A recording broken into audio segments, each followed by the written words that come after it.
جو بات میں ابھی آپ سے کہنے جا رہا ہوں اس کے دو پہلو ہیں.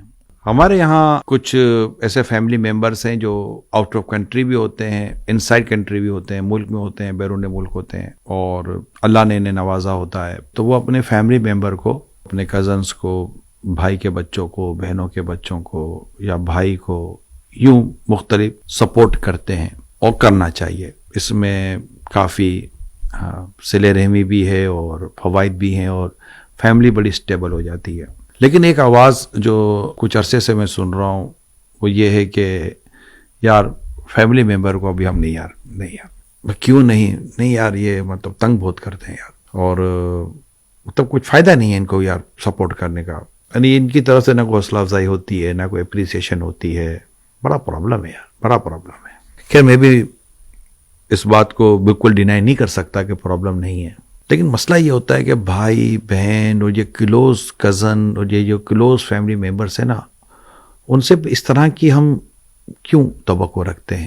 جب آپ کر اللہ کی رضا کے لیے رہیں تو پھر اللہ پاک کی رضا پر نظر رکھیں کہ آپ کو مدد کرنے کا بھی ثواب، وہ پھر صلہ رحمی کا ثواب، یعنی رشتہ داروں کے حسن سلوک کا ثواب یہ بھی تو مل رہا ہے. اچھا اب چلتے ہیں اس دوسرے رخ کی طرف. اب یہ میں ان کے ساتھ ڈسکس کر رہا ہوں جن کے ساتھ ہیلپ کی جاتی ہے. دیکھیں مہربانی تو ہے نا کسی کی، آپ کے ساتھ اس کا اچھا برتاؤ تو ہے نا. تو جب وہ آپ کو بلا رہے ہیں، آپ کو سپورٹ کر رہے ہیں، آپ کو کام دے رہے ہیں، تو آپ کو بھی چاہیے کہ بڑی سنسیریٹی کے ساتھ کام کریں. اب ایک طرف آپ ہیں جنہیں یہ سپورٹ کر رہے ہیں، اور ایک طرف وہ ہیں جو ملازم ہیں.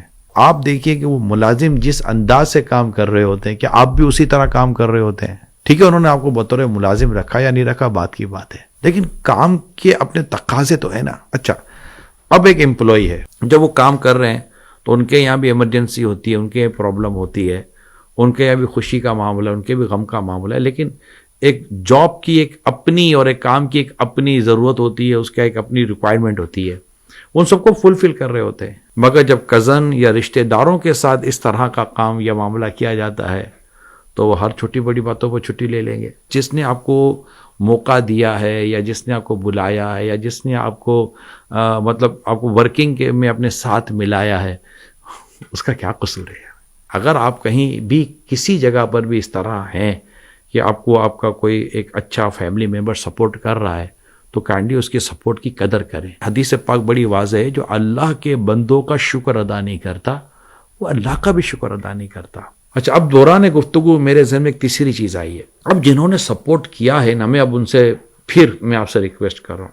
قرآن کریم میں بڑا واضح ارشاد ہے، احسان جتا کر اور ایذا دے کر اپنے صدقات کو باطل نہ کرو. آپ نے جو ان کے ساتھ حسن سلوک کیا ہے تو اب ایسی گفتگو بھی نہ کریں کہ تمہیں تو میں نے یہ کیا، تمہیں تو میں نے وہ کیا، تم تو تھے کچھ نہیں، تم تو یہ کچھ نہیں تھے، تو احسان مانو میرا وغیرہ وغیرہ. پتہ نہیں پھر بعض اوقات کہانی افسانے ختم ہی نہیں ہو رہے ہوتے. اچھا بعض اوقات آپ کو اللہ نے نوازا ہے تو آپ اپنی کسی فیملی ممبر میں کسی کی شادی کروا دیتے ہیں، کسی کو گھر دلا دیتے ہیں، کسی کو اور سپورٹ کر دیتے ہیں، یا اپنے ساتھ نہیں تو کسی کو بزنس ہی اس کا کریٹ کر کے دے دیتے ہیں. تو یہ سارا آپ کا سپورٹ ہے، نو ڈاؤٹ ایکسٹرا آرڈنری ہے، یہ بہت اچھی بات ہے اور کرنا چاہیے. لیکن اس میں تمام تر شرعی تقاضوں کو، اخلاقی اقدار کو، جو ایک مورل ویلیوز ہیں ہماری، ان کو بھی تو سامنے رکھنا ہے نا.